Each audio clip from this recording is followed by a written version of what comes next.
Only one topic for today: Donald Trump and his comeback to power. Well, or any less pretentious topic title, if you like, which nevertheless does not change the essence of the whole thing in any way. Donald Trump is back. What should Ukraine and the world expect of it? Good afternoon. These topics in more detail in our daily episode with me, Henry Keane, and UATV English, doing our best to bring the hard truth in easy terms for the whole free world directly from Ukraine. Returning to the highest military, political, and economic power on planet Earth, stepping over in all senses of the term, the 46th U.S. President Joe Biden and all the Democrats alongside with him becoming the 47th President of the United States of America, Donald Trump has made a spectacular comeback. Donald Trump has won the U.S. elections, winning a landslide victory in swing states. His rival Kamala Harris has secured 226 electoral votes, while Trump has won 295.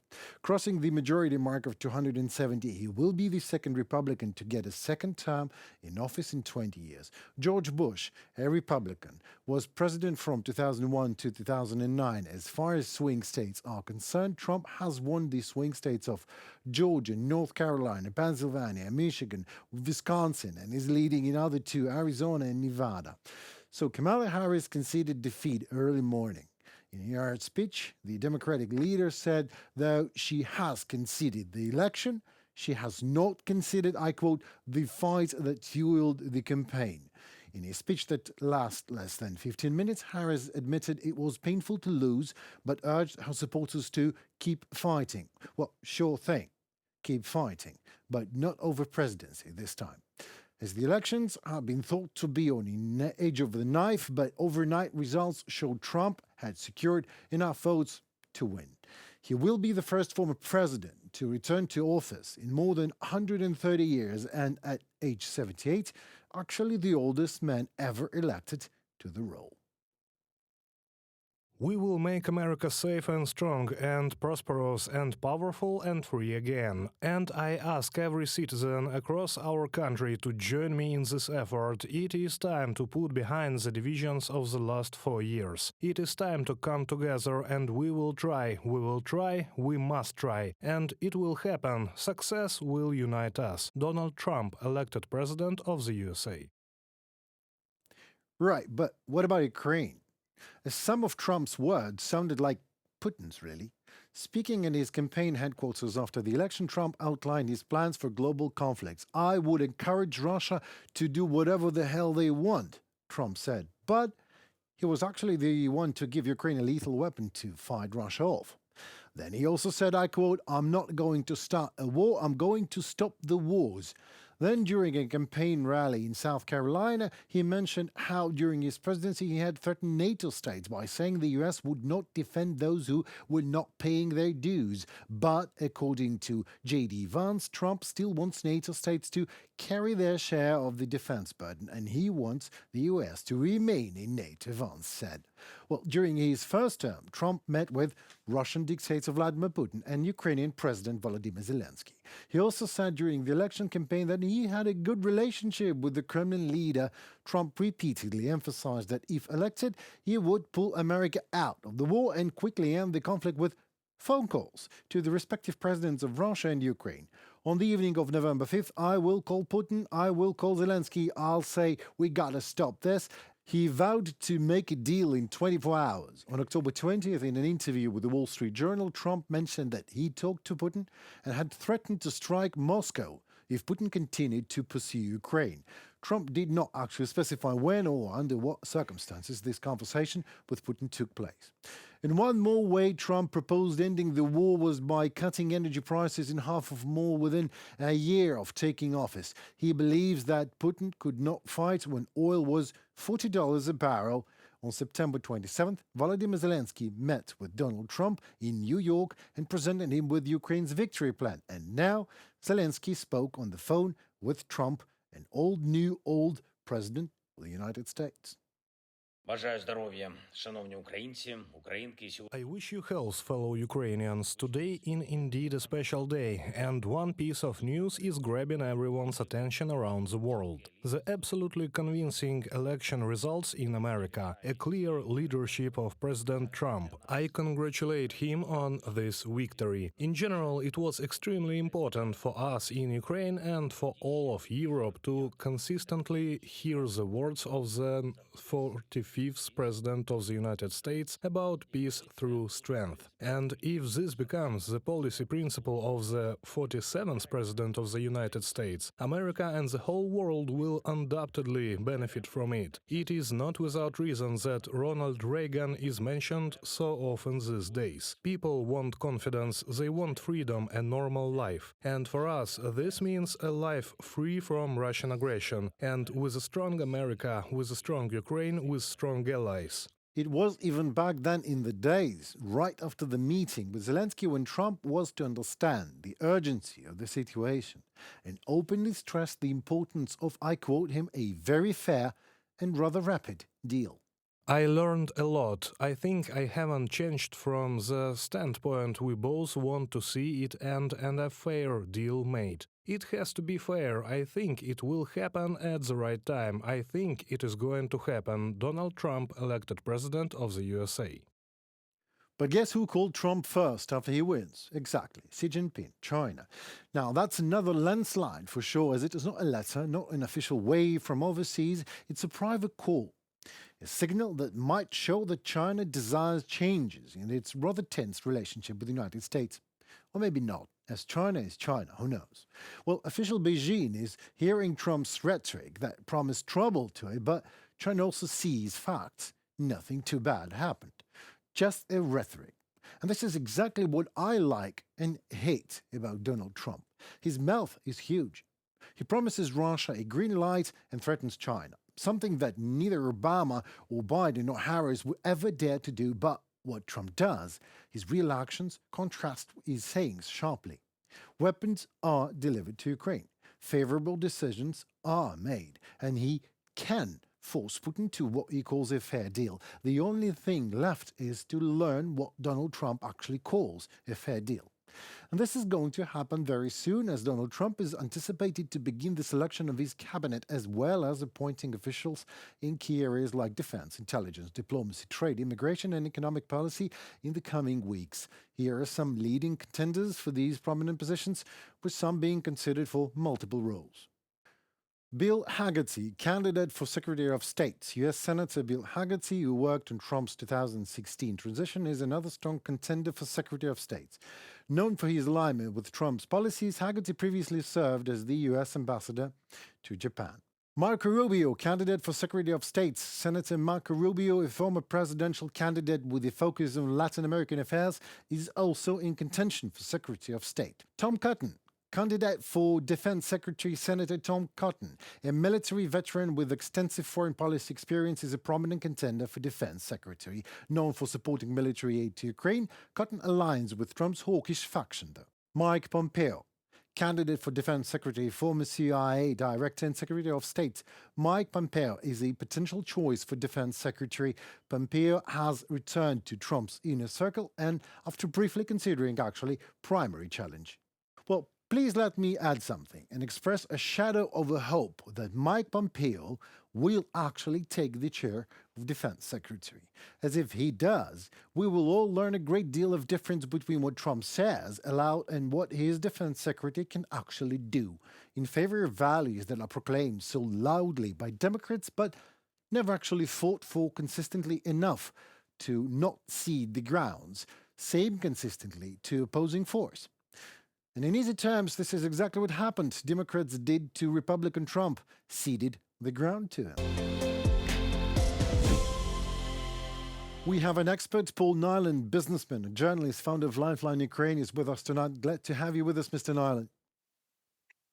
Thank you very much for inviting me back on the show. I just wish that we had happier things to discuss.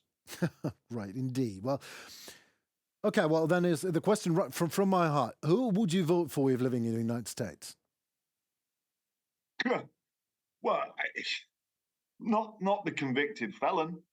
not the guy who has to pay a fortune in damages to somebody for having defamed and sexually assaulted her, not the guy that owes hundreds of millions of dollars in business fines related to decades of malpractice. And I mean, he's a career criminal. That's what he is. No, he would not have been the person that I voted for. But you know what? The American people did, and they did it overwhelmingly so. Right? This is not a slim, just over the line electoral college victory as it was the last time. This is a blowout in the electoral college. This is the popular vote by 5 million votes. That's what's happened, and we have to face facts. As you know, as the Ukrainian expression goes, "Маємо те, що маємо." We have what we have. It is what it is, right? And now we have to see how it is going to unfold and see what that is going to mean, not only for the essential military aid and other support that Ukraine needs, but in general, what this bull in a china shop is going to be like on the global stage. And you know, we've seen it. We've had round one of Trump. Now he's older. His mental faculties have certainly diminished greater, but he's no less of an unpredictable and self-centered and transactional politician than he was, and he's dangerous. The people who he has around him are dangerous. Well, you know, a bull in a china shop. It's amazing that you said that, because Xi Jinping was actually the first one to congratulate Trump on that. But some people are celebrating here in Ukraine. Can you imagine? And they have their reasons. Do you want to know these reasons? I can tell you. They say, all right, well, Biden and Democrats only ceding grounds, any grounds, political, economical, and even Ukrainian grounds. So maybe Trump will do otherwise. What do you think of that?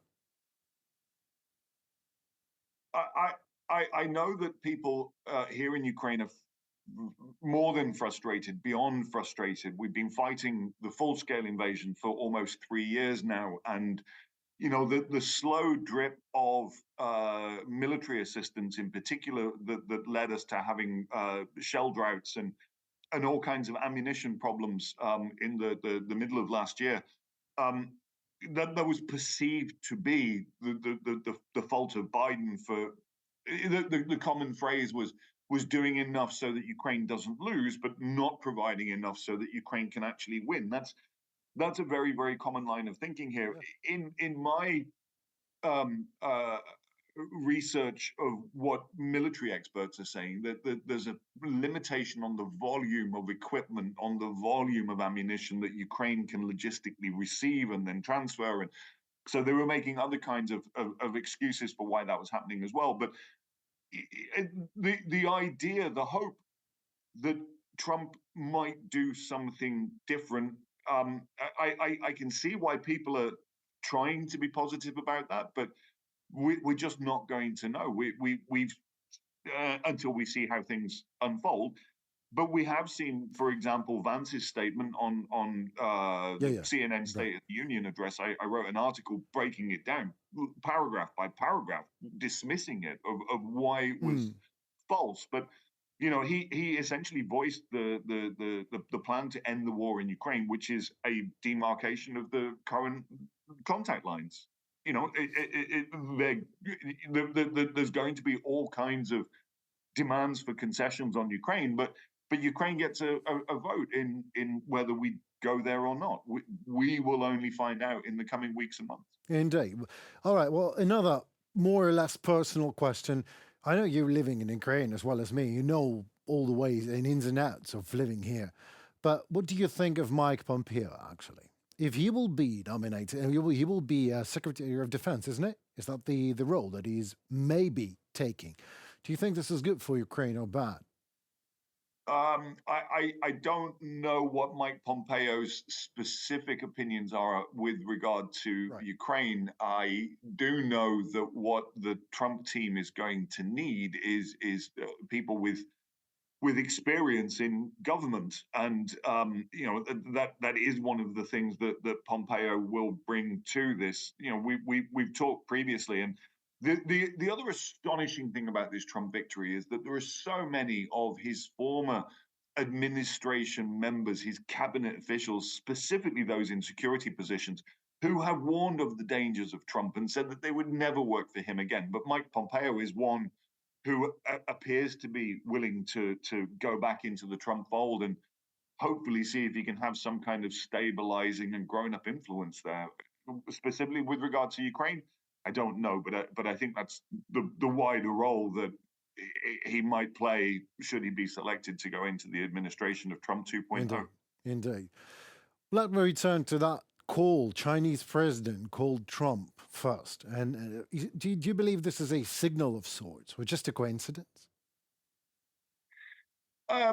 It is a signal, and I think that again, because this is the return of Trump, people have worked him out. People have worked out how they need to communicate with him, how they need to play him and flatter him on the one hand, and then threaten him on the other hand as well. So yes, Xi Jinping is one of the people who would be particularly good. I mean, in terms of world leaders, particularly good at manipulating their counterparts. Obviously, it's one of Vladimir Putin's fortes as well, and we believe that there have been back-channel, third-party interactions communicating between Vladimir Putin and Donald Trump as president-elect.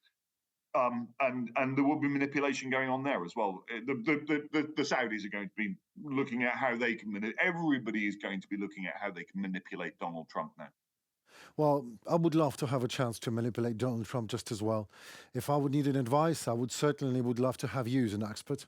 Thank you so very much for talking to us tonight. It's always a pleasure, and I'd be happy to come back again sometime in the future. Exactly. We'll do that. Thank you so very much. Was Paul Nyland with us tonight, businessman and journalist, founder of Lifeline Ukraine. That was it for tonight, but what a night, right? Thanks so much for your time. We appreciate that a lot. It was me, Henry Keane, and my team at UATV English. We bring hard truth in easy terms for the whole free world directly from Ukraine. Like, share, and comment. Your voice indeed matters as it helps Ukrainian voice to be heard globally. Stay safe and tune for more. Goodbye.